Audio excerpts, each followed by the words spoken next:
Kada smo formirali vladu prošle godine, u oktobru, prvi problem sa kojim smo se susreli jeste upravo pitanje preseljenja sela Veliki Krivelj.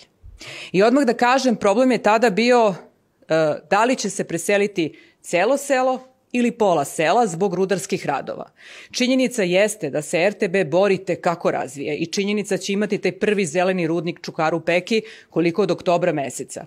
Ali isto tako i činjenica da ljudi moraju da imaju svoj prostor, normalne uslove za život da bi mogli da nastave da žive u tom delu. I iako je strateški partner želeo da preseli samo pola sela, mi smo imajući u vidu sve od informacija što smo imali sa terena i od onoga što smo mi već znali da je jedino rešenje da Veliki Krivelj bude preseljen potpuno.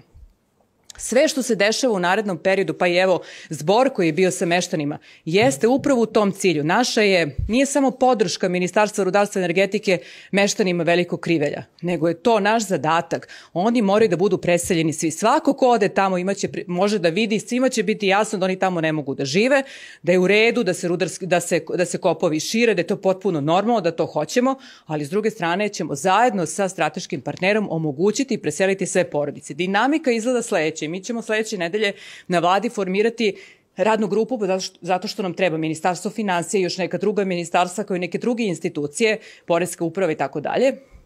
Zajedno sa meštanima, zajedno sa strateškim partnerom. Ja očekujem da u narednih mesec dana napravimo plan tačno, dakle i novac koji je potreban da bismo to uradili.